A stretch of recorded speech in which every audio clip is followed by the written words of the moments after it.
Welcome to Sonal's food channel, and let's see how to make perfect soft chapati, roti or whole wheat wraps.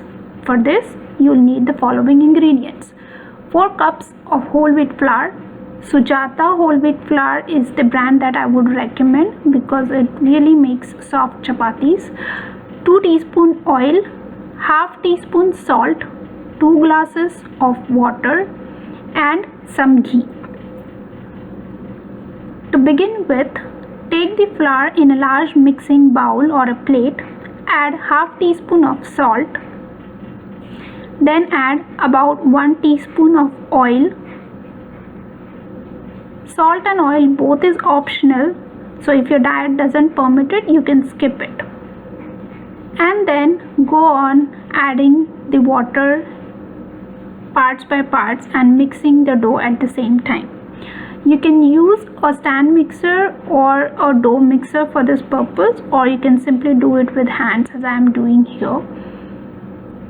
So go ahead and add as much water as required and knead the dough until it forms a nice ball and there is no dry flour left. So I have added about 1.5 glasses of water and maybe a little more than that, and I have finished kneading the dough. Now I'll finish this up by adding some more oil and then kneading it further for about 2 to 3 minutes or until the oil is completely absorbed by the dough. This helps in achieving a nice texture to the chapatis and also helps in handling this dough without much stickiness. Once you have finished kneading the dough in a way that all the oil is absorbed, store this in an airtight container in a fridge for a few hours before you start rolling the chapatis. I would like to give you some tips about kneading and storing this dough. So you can always adjust the dough consistency by adding more water if it has become stiff or adding more flour if it's very sticky. For best results, knead and store the dough in fridge in an airtight container for minimum 3 hours. Or you can knead the dough in the morning if you want to make chapatis at night. The dough stays good in fridge for 24 to 36 hours. After that, it starts turning black, so you should plan accordingly. And if you have stored the dough in the fridge, then remove and keep it at room temperature for 30 to 45 minutes before you start making chapatis. Here I have my dough all set in the fridge for 3 hours and then kept at room temperature for a few minutes. Now I'll take a handful of dough and roll it into a small ball as I'm showing here.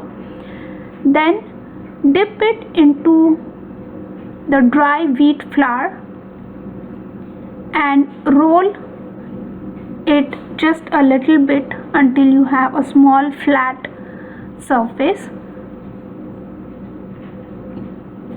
Put some ghee, just about a quarter teaspoon, and spread it all over. Then dip it again into the flour and fold as I am showing here into a quarter shape. Then close together the side edges so that you will be able to make a rounder chapati, or else you can end up having a triangular chapati. But actually the shape doesn't matter, so you can just do it as per your convenience. Then dip this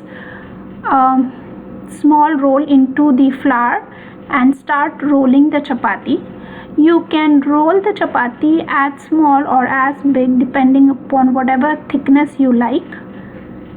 And because we have added some ghee and done that folds before rolling the chapati, this will make a nice layers when you have roasted the chapati and also makes more softer chapatis than the regular fulka kind of chapatis. Just roll to whatever size, shape and thickness you desire. Now before we go ahead and roast the chapati, Let me talk about some tips on how to do this properly. Preferably use non-stick tawa or a flat griddle. Heat up the tawa on a medium flame to begin with. If you are using electric gas, set the heat on 5 and let the tawa heat up for at least 5 minutes before you put your first chapati. Now when you put the chapati on tawa, increase the heat to 6 till you roast the chapati, and then once you remove it from the tawa, you should set the flame again on 5. If the tawa is very hot, the chapati will stick to it and burn very quickly. Vice versa, if it's very cool, the chapati needs to be roasted for longer time, and that can end up in half cooked or if overcooked crispy chapati instead of soft. But this is still a safer method to begin with. On the other hand, gas stoves heat up the pans really fast, so place the tawa on the heat upon a low flame for about 3 to 5 minutes before you put your first chapati. You can also put some ghee or oil on the tawa just before putting the first chapati in order to avoid it sticking to the tawa. Now let's go ahead and roast our chapati. So my tawa is nice and hot. I have heated it up for about 5 minutes on 5 setting, as I'm using an electric gas.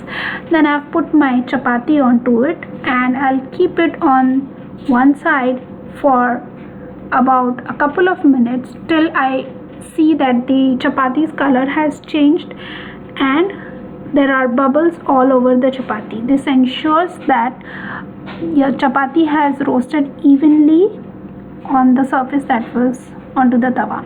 Now turn it over and add some ghee on the top and spread it nicely. You can see the chapati has started to fluff up, which is a good indication of a softer chapati. Now keep turning over and roasting the chapati every few seconds. You should not leave the chapati on one side for a longer time, or else it would burn and become hard. Press down on all the areas that you see that were uncooked, which will make sure that the chapati comes well in contact with the tawa and gets roasted evenly. That is it. The chapati is almost roasted. So take it out in a plate and preferably store it in a chapati casserole, which will leave this chapati softer for a longer duration. Do not leave them out in open, otherwise they will become hard. Enjoy the chapati with any kind of curry or a stir fry vegetable. Hope you have liked the recipe, and do like, share, subscribe and leave your feedbacks.